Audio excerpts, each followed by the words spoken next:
Just imagine 3 months of thorough planning, dreams with care, bags ready for well-deserved rest under the Spanish sun. Everything was perfect, the passports in order, the chosen beach looks, even the new sunscreen awaiting its moment of glory. But fate, as always, loves good irony. On the day planes should take them away from routine, an unexpected gift has come to turn the dream trip into a rural nightmare. It was one morning like any other at Oksana and Denny's. She, radiant, adjusted the navy blue dress in the mirror she had bought especially for the sea walks in Barcelona. Every detail was thought: new sandals, tanning cream, tourist scripts marked with care. In 4 hours, they would be on their way to the airport, leaving behind the gray of everyday life. Meanwhile, Denny's, usually so quiet on trips, stirred in the kitchen like a fish out of water. The cell phone didn't leave his hands, and an unusual nervousness took over him. "Breakfast is ready," announced Oksana, serving scrambled eggs and fresh croissants. "We need to eat well, because the food of the plane is no good." Denny sat at the table,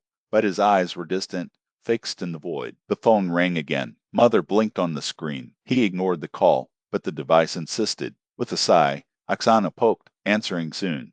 "You must be worried about our trip." Denny's, reluctant, answered and walked away to speak low. Oksana, however, captured alarming fragments. "Urgent, no money, how am I going to do?" When he returned, his face was a mask of defeat. "We have a problem," he began, avoiding her eyes. "My mother called. The tractor broke, and the potato needs to be huddled now. Otherwise everything is lost." Oksana dropped the fork. A wave of unbelief invaded her. "So what? We have a passage for 3 hours." "I know." Denny scratched the back of his neck, visibly embarrassed. "But she's alone. There's no way. And the workers she hires, or the neighbors."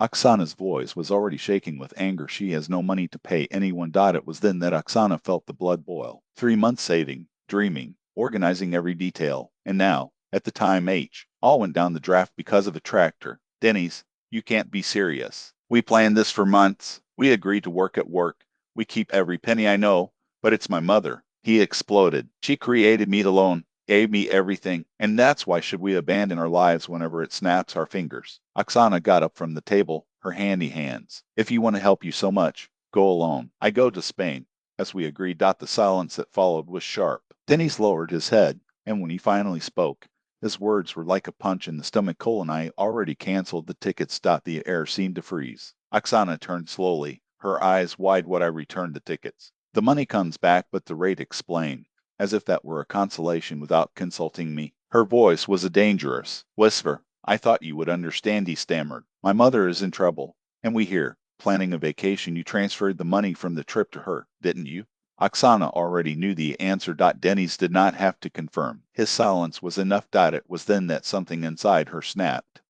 With a stuffy scream, Oksana took the heel-keeper and hurled him against the wall with all her strength. 3 months of expectation, destroyed in seconds. 3 years of marriage, and always the same story. His mother, always his mother, like a shadow that choked any chance of happiness. For two, this is too much. Screamed. Last year was the roof that leaked. In the other, the wall that fell. Now it's the tractor. How many times we will postpone our lives because of our emergencies?" Denise tried to approach, but Oksana retreated, her eyes sparkling. "Don't touch me. You are a traitor and a spoiled boy. At 35, you still can't say no to Mom." She laughed, bitter. "Your mother has more health than you. Yesterday I saw her riding the motorcycle as a teenager, and today is sick too to dig potatoes without wasting time." Oksana opened the closet and started throwing Denny's clothes in any suitcase. "Go to your mother, your eternal hostage, and don't come back until you learn that a wife is not a plan B." "Oksana, let's talk." He tried, but the door was already closing on his face. The sound of the switch turning in the lock was the end point. Leaning against the door, Oksana closed her eyes, feeling her body tremble with fury. It was not the first time, nor would it be the last if nothing changed. Lyudmila Nikolaevna, the mother-in-law, was a master of manipulation. Widow for decades, had been raised his son alone and shaped him in his image, a man incapable of denying him anything. At first, his onslaught against Oksana were straightforward criticism of food, the way she tidied up the house, the clothes. But when he realized that the daughter-in-law would not bend so easily, she started to act in the shadows. Mysterious diseases on commemorative dates, catastrophes whenever the couple planned alone a moment. And Denny's, like a puppet, fell into each trap. This time, however, she had surpassed all the boundaries. With his hand still shaking, Oksana dialed the mother-in-law number. The voice on the other end of the line sounded falsely sweet. "Ah, My honey daughter-in-law. Glad you didn't travel. Me here, alone with this problem. What problem exactly? Lamilla. Courted Oksana. Cold the tractor. Hey, the engine is bad. And the potato needs to be huddled now! Exclamation. How much does the repair cost? About 150,000, maybe a little more. Oksana almost laughed. The tickets had cost 200,000. And why not pile up on your arm, as they did it in the old days? Oh, my daughter, you don't understand. The mother-in-law sighed dramatically. My back can't stand it, and the terrain is too big. Then hire someone, said Oksana, or ask for help to neighbors. After all, our rest was less important than your plantation. Isn't it? There was a break. Lamilla tried a mellow tone. Oksanachka, don't be like that. Things just happen. They happen. Oksana repeated, with an ironic smile, as happened last year. And the other. And the other. How many times? Lamilla, how many times will we sacrifice our life for their coincidences? But for the mother-in-law could answer. Oksana hung up.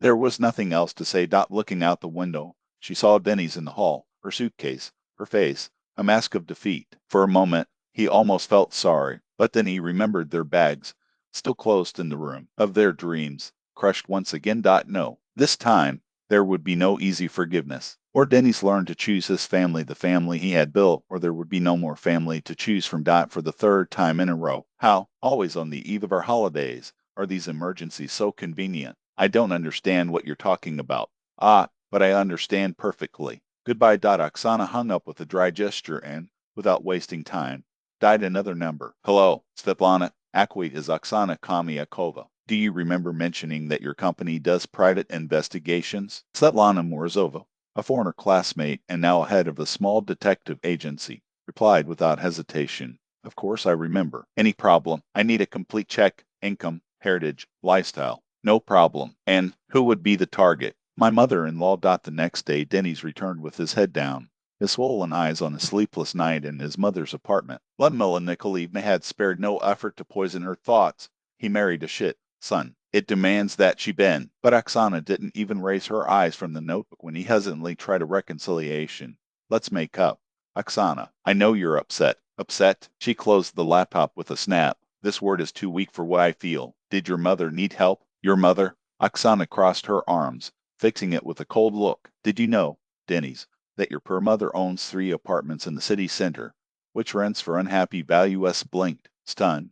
Where did he get that? And it's not everything. There is also a country house and a luxury condominium, evaluated in 10 million, plus 2 cars, the famous Honda and a Lexus 0 kilometer, bought just 3 months ago. Are you spying on me? No, I investigated. And do you know what I found out? His sick and needy mother receives about 180,000 rubles per month with the rents alone, not to mention the pension and income of some investments. Denny's face whitening. This is impossible. Oh, it's totally possible. And do you want to know the most interesting part? Oksana got up, approaching until he could feel the weight of each word. No tractor has been fixed. I called the workshop she mentioned. They said no one with this last name was there. It cannot be. Can Denny's? Her dear mother simply decided to ruin our vacation once again and, in breach, earn an extra with her staging. He sank on the couch, as if a floor had opened under his feet. Why? Because she can't stand that you are married. Because it does not accept that in your life someone, in this case I, occupy a more important place than her, and is willing to anything to destroy our marriage. But she's my mother, manipulative mother. Cut Oksana, merciless. And you, your 35-year-old puppet, still hasn't been able to cut the umbilical cord. Denny's remained silent, digesting the truth as a slow poison, until finally something like understanding came into your eyes. And now you require each copy back, and apologize. Sorry, not to me. Well, me too. But first, go to your mom and give an ultimatum. May she know her games are over. He nodded, pale, and left. The conversation was brutal. Ludmilla Nikolaevna began denying everything, then tried to justify himself with maternal care until, cornered, attacked. It is she who poisons you against me. This woman just wants to separate us. You are the only culprit. Mother, Denny's replied, exhausted. Why did you lie about the tractor? What difference does it make, tractor or not tractor? The important thing is that I pulled you away from the snake. At least for 2 days, you were here, with me. I will not return the money. I will not return. I'd already spent. In 1 day, Ludmilla Nikolaevna stamped. Spending 200,000 rubles in 24 hours was a challenge even for her. In the repair of the house and medicines. Mom, I know about your properties, your double life. Years, pretending to be a victim, while you live better than many. The next day, Oksana filed a lawsuit against her mother-in-law. In a month and a half, Lyudmila Nikolaevna not only had to restore each ruble subtracted, but also to pay fines and court costs. At the same time, Oksana entered the divorce. Denis pleaded, swore that he would never give in to maternal manipulations, but it was late. You already chose, she said coldly, and it wasn't me. I will choose you now. We will change the city. It will not be able to reach us. You can't, Oksana mocked, because you will not have the strength to refuse it.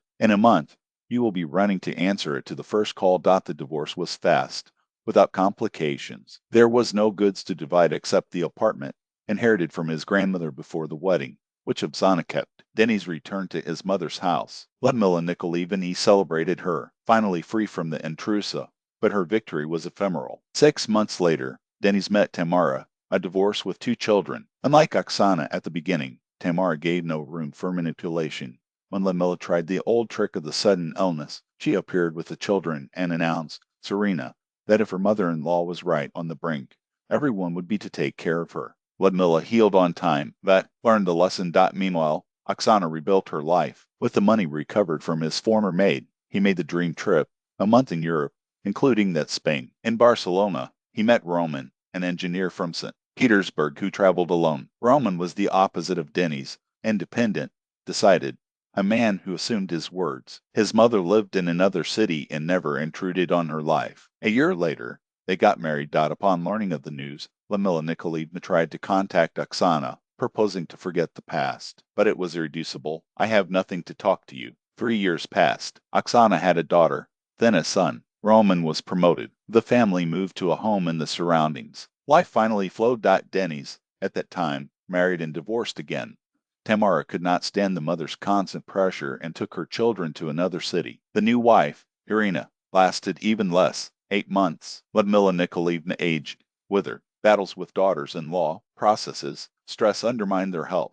Real diseases replaced the simulated. Denis took care of her, but each year she became more bitter, more unhappy. He knew he had lost something essential, something he would never recover. Until, in a spring, they intersected at the mall. He was unrecognizable. Prominent belly, gray hair, deep dark circles. Oksana called her, uncertain. Hello, Denis. She smiled. How are you? Ah, you know as always. And you? I heard you married again. Yes, that's fine. 2 children already. He nodded, looking at the span. Mother is sick. The heart. I'm sorry. Sometimes she asks for you, says it was a mistake to fight that way. Oksana laughed, dry. So far, Lyudmila Nikolaevna couldn't be able to fully admit your guilt. We fought for nothing. But it was no wonder I ended up with everything, said Oksana, with a firmness that left no room for replicas. Tell her that I don't keep a grudge. In the end, everything went well. Denis stared at her with a pain that overflowed in her eyes, a mixture of longing, regret, and the certainty that those words were a definitive farewell. Maybe we can meet someday,